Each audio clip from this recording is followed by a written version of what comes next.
How's it going, everyone? I've gotten some questions on my videos recently about how to do some of the tricks in the minimum captures or low percent 15 captures, whatever you want to call it, that speedrun, or just challenge run if you don't really care about how fast you're going. And I'd say that there are 4 or 5 tricks that are pretty difficult that I think are worth explaining. That way people can get into this run a lot easier. There's not quite as big of a barrier to entry. So the first one is going to be cap. This is where the first one happens. It's getting from this little ledge that Mario's standing on to the one above him.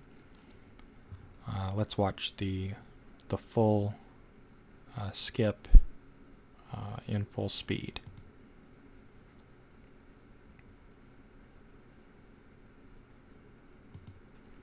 Okay, so what I did is I do a triple jump, start drifting towards the wall, and at the peak of my jump, I throw the cap at the wall. So having the cap hit the wall is helpful because Cappy has a property where when you bounce off of him, if you bounce off the middle of him, you'll bounce much higher than if you bounce on the edge. This doesn't make much of a difference in most places, but in something like this where it's very precise, getting the maximum height, it's very important. So you'll see off that bounce, I get very high up off that bounce. And immediately after you get this bounce, you want to start pressing Y to throw your cap up against the wall again, just to do like a mid-air spin. And you'll see that you get a little bit of height off of that. So if you start pressing it immediately after your bounce, it'll buffer and you'll get the height. But if you press Y to throw your cap too late, you won't get any of that height off of the extra spin. And then immediately after you do that extra spin, you want to wall jump, turn around, and dive to the top. And it's very, very, very precise. So let's watch that again and break it down a little bit faster. So triple jump, throw the cap, dive into the middle, immediately press Y right here. You get a little bit of height. You want to do a wall jump, turn around, and dive. So one thing that I think is very important to know about this is that this is probably the second hardest trick in the game, and it's right at the very beginning. So I know that a lot of people get discouraged by this just because of how difficult it is, and it's right there at the beginning of the game. So it feels like you can't make any progress at all. But just know that it's the second hardest trick in the entire run. If you can get this, you can definitely do the rest of it. I think it took me over an hour to get this jump just one time, my first time. But after that, it started getting closer and closer together that I was able to get the attempts of this jump. And now I'd say I get the jump like 95% of the time. I think that this jump has a very high learning curve. So getting it the first time or first few times will be very difficult. But after you understand each of the mechanics of the jump, it should be very easy to replicate.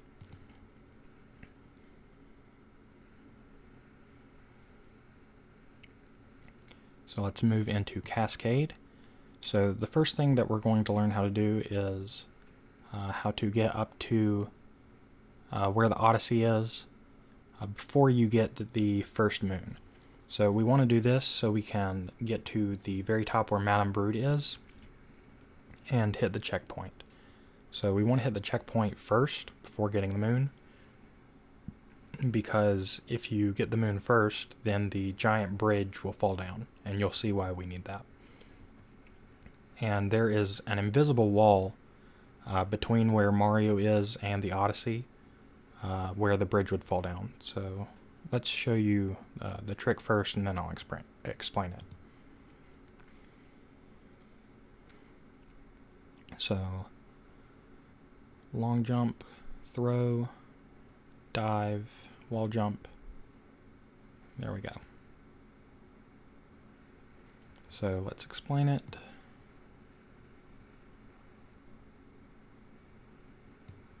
So you do a long jump, you immediately throw your cap right now, and you swim into it, and jump as soon as the cap is like over top of Mario. You saw that he did a spin jump essentially right there. So this is called a cap return jump. So if you throw your cap and then you press jump as soon as the cap returns to you, you'll get a much higher jump than just a regular one would. And you can do this in water as well. And this is very necessary in order to get enough height to get to where we need to wall jump off of. So we do a cap bounce, and then we throw our cap to do a little spin to get a little more height, wall jump, and then we do the dive kind of at an angle, that way we can get up here. So this is right where the invisible barrier would be, or is. The invisible barrier is right here. But right there where Mario's standing, there's no invisible barrier, because that's where the bridge needs to fall. And they didn't put a barrier exactly where the bridge would fall. So let's head up to that bridge, that way we can get to the very top. I just do a triple jump here, and then a cap dive bounce. And right here you want to triple jump off of that rock right there. I think I mess it up the first time, but yeah, I do. So yeah, you want to triple jump, cap dive bounce, wall jump, and then dive up to the top. Now that you're up here, you want to jump over to these ribs. You can do a long jump or a triple jump or just a double jump. Cap dive will work. And then you want to grab the checkpoint right here. So now we want to learn how to roll cancel. So this isn't technically the trick, but you need to learn how to roll cancel in order to get the clip. And you need to be able to clip out of bounds so you can get the first moon. So roll cancels are when you are in a roll and then you cancel it with a cap throw. And with this momentum, you can clip through walls in many different ways. So what I do is I do a ground pound, and then after I've landed, I press Y to do the roll. What I'm showing off right there is if you immediately press Y after you ground pound, you'll just do a cap throw. And you don't want to do that. So you wait a little bit after ground pounding, press Y to roll, and then immediately after you start rolling, you want to press X and A at the same time. And you'll do a roll cancel. And you'll stay on the ground the whole time when you do this as well. So I'll show you the incorrect way right here. Yeah, right there, what is going wrong is I'm pressing B before I'm pressing X after I'm rolling. And that causes me to jump up a little bit. And if you do that, then you are doing it incorrectly. So that's why I'm doing it over here in a secluded area, just like an open area that I can do whatever I want to, not bothered by enemies or anything. You just want to do roll cancels on a flat area, not having to worry about running into anything or being bothered by anything around you. You just want to be able to get it consistently over and over again. So you want to be able to do that just consistently over and over again.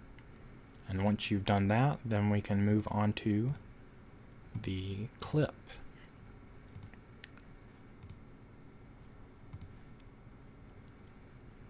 So you want to head over here. This is where I would normally do the clip, right there on that wall. If you've watched my world record video, I do the roll cancel clip into the wall there, and that clips you through.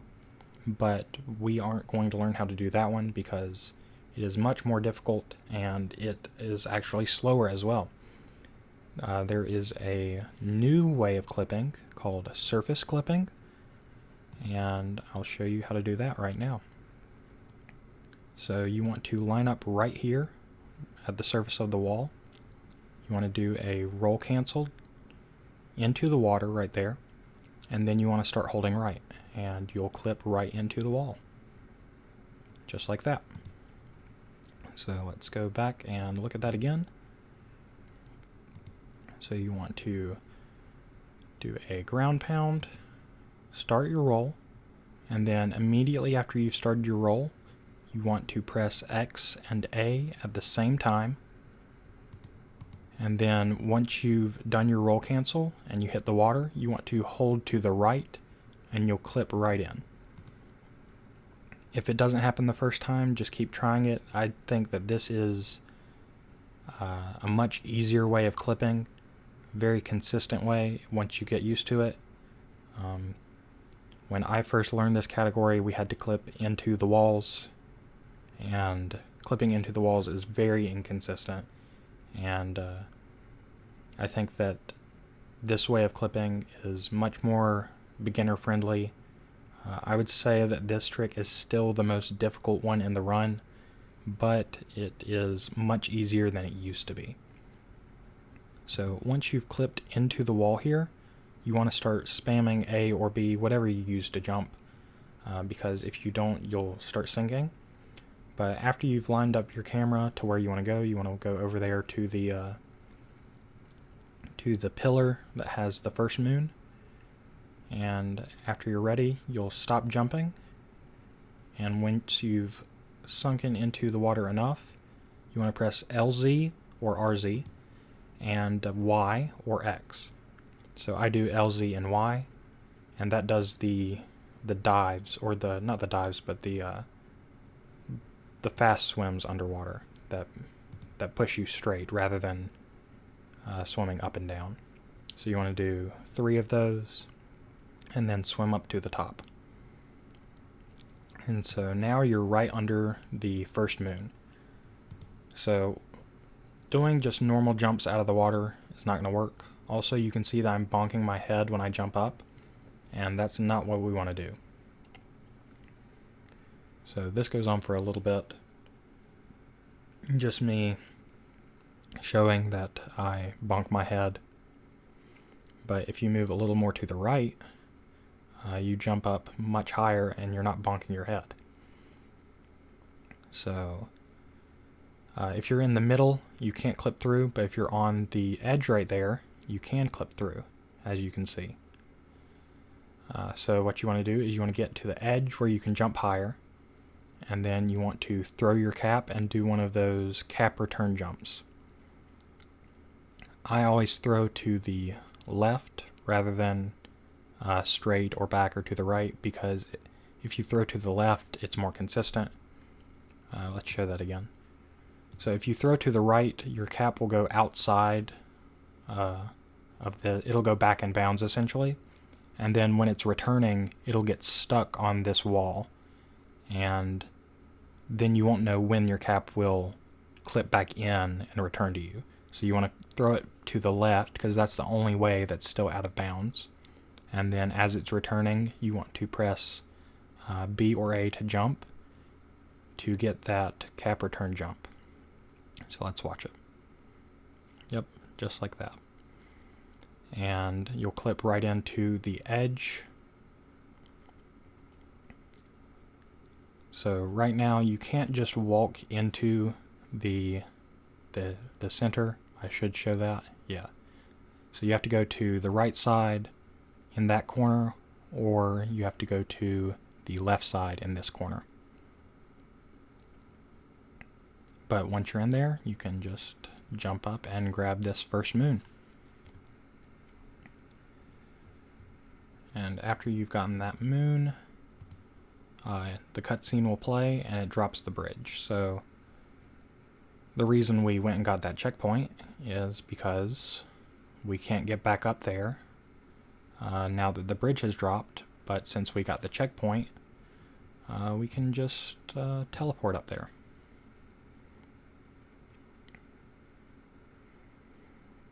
So now we can go over and face Madame Brood.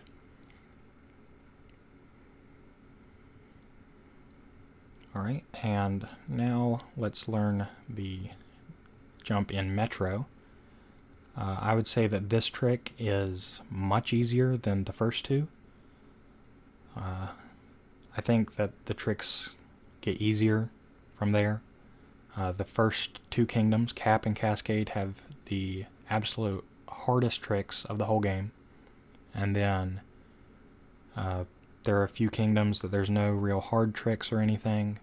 And then we get to Metro and we have a relatively hard trick, and then when we get to Luncheon we'll have a pretty easy one, but it's still worth explaining. So we want to be able to get down there without using the spark pylons. So normally the first time you would do this, it would be during the nighttime, but I didn't have a save file that was in nighttime, but it works the same. So what you want to do is you want to stand in this little corner right there. So right here is where you want to stand, in this corner. And you want to throw your cap into this corner over there. So just like that, you want to throw your cap right into that corner. And then you're going to do a ground pound roll into the cap and hold forward the whole time. Do a cap bounce and then another cap dive. And it's easy as that. So let's go back up and do it one more time. You want to stand in this corner right here, throw your cap into that corner, and you want to do a ground pound roll. Then cap dive, and then cap dive again. It's as easy as that. So now that we've learned how to do the Metro jump, or one more thing about the Metro jump. So you will have to do this one time, no matter what. And if you want to do the route that I use, you'll have to do it a second time. So the time that you do it in Night Metro is required. But if you want to do a different route, or you think that this jump is too difficult to do a second time, what you can do is you can just grab any checkpoint on the main part of Metro, and then when Day Metro starts, you can just teleport over to it. And then when you get done, you can teleport back to the Odyssey. So you'll definitely have to do it once if you want to do a run, and you can do it twice to save some time if you do the same route as me. Okay, so the last semi-difficult trick that you'll need to know is this little part where you need to cross this giant sea of goop. It is required that you have 6 health rather than 3. You can buy one of the big hearts in the shop, or if you don't have 50 coins to buy one, you can spend 10 coins at the slots and you can win one there. Or if you know where one is in the game, you can just find it and get it there. But right here you'll have to have 6 health. What you do is you long jump, cap bounce, and then you'll throw your cap again, but you will not bounce into it. So you're going to hold your cap out, and then you're going to hit the goop, or the lava, I guess you could call it, and the boost that the lava gets you, you want to aim towards your cap. That way it refreshes you, essentially. So if you were to cap dive and then cap dive again, then you wouldn't be able to throw your cap anymore, and you would just be bouncing the whole time. So you want to do a cap dive once and then throw your cap and bounce into it each time. That way it refreshes your cap throw. And then once you've gotten to over here, you want to head in this door. You don't get anything in this door, but I think it's very important that you go in here, because if you go in here, it changes your spawn point if you were to die. So I'll show that right here. Because the very next moon that you get in the route is this one over here. And if you were to accidentally die like this, you don't want to spawn back on the main platform where the shop and everything is, because then you'd have to get another big heart in order to get back over here. So you want to go in that cap door, that way you can get an updated spawn point. That way if you do die on accident, you'll still spawn back over here and you can go get your moons. So yeah, that is everything that I think people need to know in order to do a 15 captures run, or a 14 captures run if you're feeling really ambitious. 14 captures no one has ever done. I won't go into detail about it, but there's a very, very, very difficult trick that I've never even done that allows for 14 captures. I might explain that in a different video, but yeah, that's everything that you need to learn for 15 captures. If anyone has any questions, leave them in the comments below. I will be happy to help people out. And I hope that this guide has explained all the tricks that people would want to know about in 15 captures. So yeah, thanks for watching. See you guys later.